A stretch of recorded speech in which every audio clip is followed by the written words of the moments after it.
गीता का दूसरा उपदेश ये है, जो चला गया है कभी उसका दुख मत करो, जो आने वाला है उसकी बिल्कुल भी चिंता मत करो।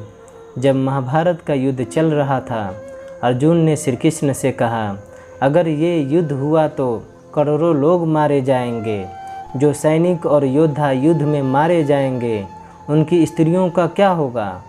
समाज कैसे आगे बढ़ेगा? और भी बहुत सी बातें अर्जुन ने विस्तार से कही है, जो श्री कृष्ण भगवान ने कहा, अशोच्या नन्वा शुचस्त्वम प्रज्ञावदांश भाससे गतासून गता शुचस्व नानु शोचंती पंडितः। श्री कृष्ण बोले, हे अर्जुन, बड़ी बड़ी ज्ञानियों जैसी बातें करता है, किंतु जो सच में ज्ञानी होता है, वो जो लोग मर चुके हैं, जो जा चुके हैं या एक दिन जाने वाले हैं, उनकी चिंता नहीं करता, उनका दुख नहीं करता है। तेरे हाथ में कुछ भी नहीं है, तू चाह कर भी तू कंट्रोल नहीं कर सकता। जीवन और मरण ये तो प्रकृति की नियति है। इसलिए जो ज्ञानी होता है वो किसी के मरने पर भी नहीं रोता। ज्ञानी जन ना ही बीते हुए कल का शोक करते हैं और ना ही आने वाले कल की चिंता करते हैं। इसीलिए जो होने वाला है वो होकर ही रहता है, और जो नहीं होने वाला है वो कभी नहीं होगा। ऐसा निश्चय जिसको समझ में आ जाता है, जिसकी बुद्धि में आ जाता है, उसे कभी कोई चिंता नहीं सताती है, कोई दुख नहीं सताता। हमारे सारे दुखों का कारण ही यही है।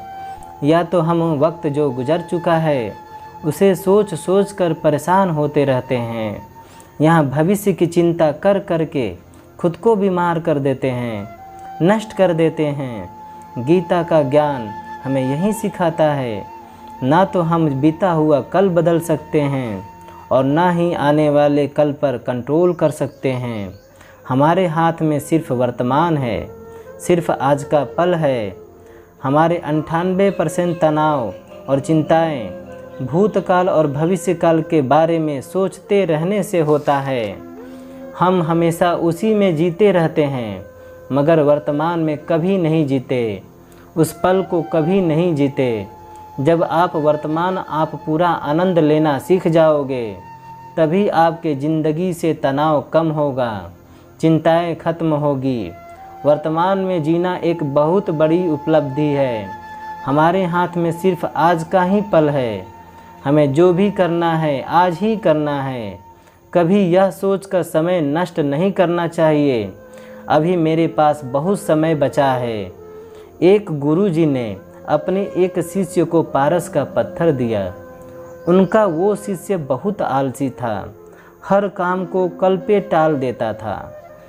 तो गुरुजी ने उससे कहा, मैं तुझे एक पारस पत्थर दे रहा हूँ। इस पारस पत्थर से जब भी तू लोहे को स्पर्श कराएगा तो वो लोहा स्वर्ण बन जाएगा, सोना बन जाएगा।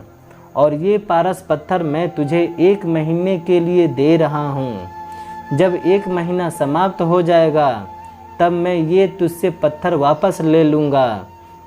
तब तक इस पत्थर को अपने पास ही रखना। गुरुजी का वो शिष्य बाज़ार में लोहा खरीदने के लिए गया। जब बाज़ार में वह लोहा खरीदने पहुंचा तो उसे लोहे का वो रेट बहुत महंगा लगा।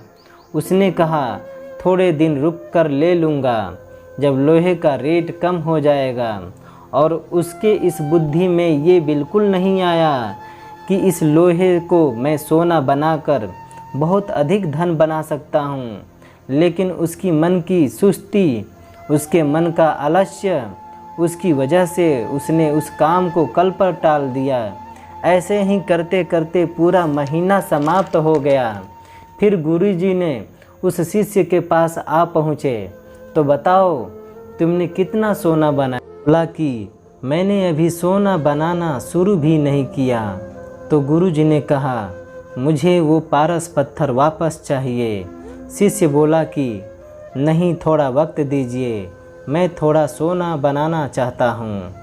तो गुरुजी ने कहा, ये पारस पत्थर पूरा 1 महीना तेरे पास था, पर तू कुछ नहीं कर पाया। लेकिन अब समय समाप्त हो चुका है। ऐसे ही हमारा जीवन है, हमारी ज़िंदगी है, और ये समय ही पारस पत्थर है। हम समय के एक एक पल से अपने जीवन को सोना बना सकते हैं, लेकिन हमें ये वक्त लगता है हमारे पास बहुत समय बचा है। एक दिन ज़िंदगी जी लेंगे, एक दिन ज़िंदगी में खुश हो जाएंगे, लेकिन वो दिन कभी नहीं आता। ज़िंदगी भर भागते रहते हैं, चिंता करते रहते हैं, दुख होते रहते हैं, लेकिन ज़िंदगी को जीना, खुश रहना हम भूल जाते हैं। इसीलिए गीता का ज्ञान हमें ये सिखाता है, आप आज में जीना सीखो, इस पल में जीना सीखो।